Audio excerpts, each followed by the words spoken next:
Hello दोस्तों, नमस्कार। मेरे YouTube चैनल जीएस जंक्शन में आपका स्वागत है। चलिए आज हम लोग देखते हैं फ्रांस की क्रांति। ठीक है दोस्तों, तो देखिए सबसे पहले तो हम लोग कि फ्रांस की क्रांति कब हुई तो वो जान लेते हैं। तो देखिए फ्रांस की क्रांति दोस्तों 14 जुलाई 1789 ईस्वी को हुआ था। ठीक है, हम लोग जानते हैं क्रांति से पहले की क्या घटना है। 14 जुलाई 1789, ठीक है ना। देखिए पहले हम लोग कारण जानते हैं, उसके बाद क्या घटनाएं हुए, उसके बाद क्या निष्कर्ष निकला, वो हम लोग देखते हैं। ठीक है दोस्तों, तो बारी बारी से हम लोग आते हैं पहले कारण। देखिए फ्रांस की क्रांति से पहले लुई 16वां राजा बना था। ठीक है, वो बुर्बो वंश का था। कौन था? बुर्बो वंश का। कब बना था? 1774 ईस्वी में। ठीक ना, इस पर पहले से ही शासन चल रहा बुर्बो वंश का। ये लुई 16वां यानी लुई 16वां से पहले भी मतलब 15 शासक शासन कर चुके थे। ठीक है, इसका विवाह ऑस्ट्रिया की राजकुमारी एंटोनस से हुई थी। ऑस्ट्रिया जानते हैं, सब जानते हैं दोस्तों, ये यूरोप में पड़ता है। ठीक है, तो उसका विवाह किससे हुआ था? एंटोनस से। ये मात्र 20 वर्ष की आयु में शासक बना था। समझ गए दोस्तों? जो अगर नोट्स करना चाहते हैं वो नोट्स कर सकते हैं। देखिए तो जब ये बना उस समय राजकोष खाली था, खजाना जिसको बोलते हैं। अब इसको खजाना खाली मिला तो आप जानते हैं कि राजा लोग की शानो शौकत, सैनिकों का वेतन देना, अधिकारियों का वेतन देना, अब उसको पूरा करने के लिए वो जनता पे टैक्स लगाती है। तो ये भी वैसे ही किया, लेकिन जनता तो पहले से ही परेशान है। समझ गए दोस्तों? तो यहां देखिए थर्ड क्लास है। एक्चुअली मैं बताना भूल गया कि देखिए ये जो फ्रांसीसी समाज है ये 3 क्लास में बटा हुआ था, 3 वर्ग में। इसको एसेस्ट भी नाम दिया गया। क्या नाम दिया गया? एसेस्ट नाम दिया गया है। ठीक है, तो पहले वर्ग में पुजारी वर्ग आते हैं, ये तो टैक्स देंगे नहीं। दूसरे वर्ग में कुलीन, इसको एलाइट क्लास भी बोला जाता है, फॉरवर्ड क्लास भी बोला जाता है। तीसरे वर्ग के व्यापारी, व्यवसाय, वकील, डॉक्टर, किसान, मजदूर, अब इन्हीं लोग देता है टैक्स। बाकी ये जो कि दोनों बीच वाला मिडिल और अपर क्लास वो दे नहीं रहा है, और राजा तो खुद टैक्स लगा रहा है। समझ गए दोस्तों? और यहां तक छोड़िए, ये पुजारी वर्ग जो होता है, पुरोहित वर्ग जिसको बोलते हैं, ये लोग भी टैक्स लगाता था आम जनता पे। कौन वाला? चर्च के लिए जो होता है, पूजा पाठ के लिए जो होता है, इसको टाइड नाम दिया गया। क्या नाम दिया गया? टाइड। ठीक है, टाइड नाम दिया गया। अब देखिए ये लोग धार्मिक कर एक तो पहले से ले रहा है आम जनता से, इसको क्या बोलते हैं? धार्मिक कर बोलते हैं। अब धार्मिक कर भी तो दे कौन रहा है? दे रहा है भैया थर्ड क्लास, बाकी दोनों क्लास तो देंगे नहीं। समझ गए? अब इससे जनता परेशान थी पहले से ही। समझ गए ना? अब देखिए क्या है कि भाई अब ये जो टाइड मिल रहा है वो तो राजा को जा नहीं रहा है, ये भी 10% ले रहा है। इधर लुई 16वां जो है फ्रांस का शासक, वो भी टैक्स लगाया, तो जनता परेशान है। और भी और देखिए उस टाइम जनसंख्या भी बढ़ गई धीरे धीरे। पहले मान लीजिए 1715 में 2.3 करोड़ थी, तो आने वाले समय में आप जानते हैं कि धीरे धीरे जनसंख्या बढ़ जाती है। मान लीजिए कि 1774 के आसपास 2.8 करोड़ हो गई होगी, नहीं हो गई होगी दोस्तों, क्योंकि धीरे धीरे सब कोई भाई अपना वंश बढ़ा रहा है, तो जनसंख्या बढ़ते जाएगा। और देखिए जनसंख्या बढ़ रहा है लेकिन संसाधन तो उतना ही ना है दोस्तों। अब बेचारे ये लोग तीनों को बोझ पड़ रहा है। अब ये लोग ठीक से ना खा पा रहा है, पाव रोटी भी नहीं खरीद के खा पा रहा है, ना उतना उत्पादन हो रहा है, क्योंकि जो पहले से जितना जमीन है, जनसंख्या बढ़ा। जैसे आज भारत में देखिए दोस्तों, संसाधन उतना ही है, जनसंख्या ज्यादा, इसीलिए बेरोजगारी का समस्या है, भूखमरी का समस्या है। समझ गए दोस्तों? अब यहां भी फ्रांस में वही हो रहा था, जनसंख्या बढ़ते जा रहा है, क्षेत्र तो उतना ही है। प्लस ये अमेरिका को आजाद कराने के लिए अमेरिका के 13 उपनिषदों पर ब्रिटेन का कब्जा था दोस्तों। चल मैं थोड़ा सा बताना भूल गया।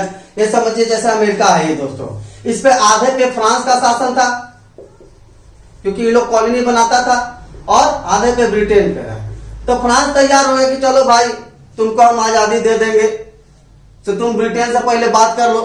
तो आप जान रहे कि पूरे वर्ल्ड का 1/3 भाग पे ब्रिटेन शासन किया है। कौन किया है? ब्रिटेन शासन किया है दोस्तों।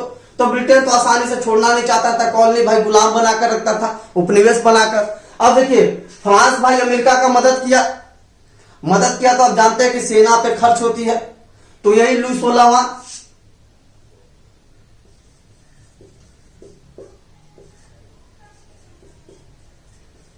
लुई 16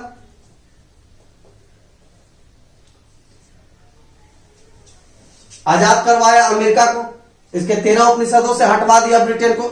लेकिन इस युद्ध में उसको बहुत सारा पैसे बर्बाद हो गए सेना पे दोस्तों। अब वो पैसे के लिए उसको अपने जो भी राज्य में बड़े बड़े व्यापारियों और व्यवसायों से कर्ज लेना पड़ा। अब वो भी कर्ज भारी हो गया। अब मान लीजिए कितना भी आप कोई भी पैसा आपको दे, एक न एक टाइम आपसे पैसा लेगा ही दोस्तों। अब देखिए वही बारी हो गया। अब देखिए राजा भी परेशान है, इसको शानो शौकत, इसको ऐसो आराम, क्योंकि लोग तो कोई काम करता है नहीं, इसको राजपाट भी अपना चलाना है। अब इसी कारण ये तीनों क्लास में सिर्फ थर्ड क्लास दोस्तों, कौन क्लास? थर्ड क्लास जो है, थर्ड एस्टेट को सबसे ज्यादा परेशानी हो रही थी, क्योंकि भाई टैक्स देना है, एक अलग धार्मिक कर दे रहा है, इधर एक राजा को भी और इधर एक कुलीन वर्ग भी, जमींदार, इसको जमींदार वर्ग भी कहते हैं दोस्तों, क्योंकि जमींदार सामंत कौन बनाएगा? राजा बनाएगा ही ना, अपने लोगों को, दूसरे लोगों को थोड़ी ना बनाएगा। ठीक है, तो ये लोग भी भाई, ये लोग क्या करता था, ये लोग से जो थर्ड क्लास है, मजदूर, किसान, व्यवसाय, वकील, डॉक्टर, इंजीनियर, उन लोग वसूल के जमींदार को देता था। जमींदार किसको देता था? मेन जो राजा है, किंग है, जो सेंटर में बैठा हुआ है। अब देखिए क्या हो गया, यही तो चल रहा था दोस्तों, तो जनता परेशान थी। ठीक है, अब क्या हुआ कि 14 जुलाई 1789 के दिन सुबह में एक अफवाह फैल गई कि राजा पेरिस के पूर्वी भाग वर्साय में अपने सैनिकों को भेज रहा है जनता पे आक्रमण करने के लिए, हमला करने के लिए। अब इस जनता अफवाह से जनता परेशान हो गई और क्रांति करने लगी। क्योंकि देखिए अगर कोई भी आपको दोस्तों अगर मारने के लिए चाहेगा तो आप भी कुछ ना कुछ इंतजाम कीजिएगा बचने के लिए। तो आम जनता पहले से ही परेशान है, टैक्स दे देकर ना खा पा रही है, न रह पा रही है, भूख से मर रहा है लोग। अब ये लोग क्या किया कि भाई वर्साय जो है शहर, पेरिस के बगल में, पेरिस के पूर्वी भाग में है, वहां पे गया और वहां जमकर आंदोलन और हंगामा करने लगा। और अपने जान बचाने के लिए वहां का जो शस्त्रागार था, जहां पे आर्म्स रखा जाता था, हथियार, वेपन्स रखा जाते थे, वहां का शस्त्रागार को लूट लिया और वहां पे पहले से बंद कैदी लोगों को भी छुड़ा लिया। और यहां से फ्रांस की क्रांति का उद्भव हो गया और धीरे धीरे लॉन्ग टाइम चला दोस्तों। अब देखिए लॉन्ग टाइम चलते चलते क्या होगा, अब ये जो पहले तो ये लोग पुजारी को मना किया कि भाई हम नहीं देंगे, चर्च वाला अलग टैक्स लगाता था, अब कुलीन वाला भी बोला कि भैया हम नहीं देंगे। अब ये क्या हुआ कि कुछ टाइम आते आते तक ये लोग एक नया क्लास बनाया, समझ गया। अब नया क्लास क्या हुआ कि ये जो थर्ड क्लास में व्यापारी, व्यवसाय, जो मतलब संपन्न लोग थे, वो लोग क्या में आ गए? सेकेंड क्लास में आ गए। और ये जमींदारी लोग आंदोलन इतना जोरदार किया कि ये जो सिस्टम वाला था, राजा को बोला कि ठीक है भाई तुम राजा रहोगे, लेकिन संविधान के तहत कॉन्स्टिट्यूशन बनाया गया। और ये जो सेकेंड क्लास, जो थर्ड क्लास है, वो सेकेंड क्लास में है। कुलीन वर्ग जो बीच वाला मिडिल मैन जिसको बोलते हैं, मिडिल मैन को हटा दिया गया। अब उसके जगह पे ये आ गए और ये लोग एक कॉन्स्टिट्यूशन बनाए, यानी अपना नियम कानून संविधान बनाया। उसमें भी ये था प्रावधान दोस्तों कि महिलाओं को और गरीब जनता, आम जनता, वो लोग वोट नहीं देगा। गरीब आम जनता, समझ गए।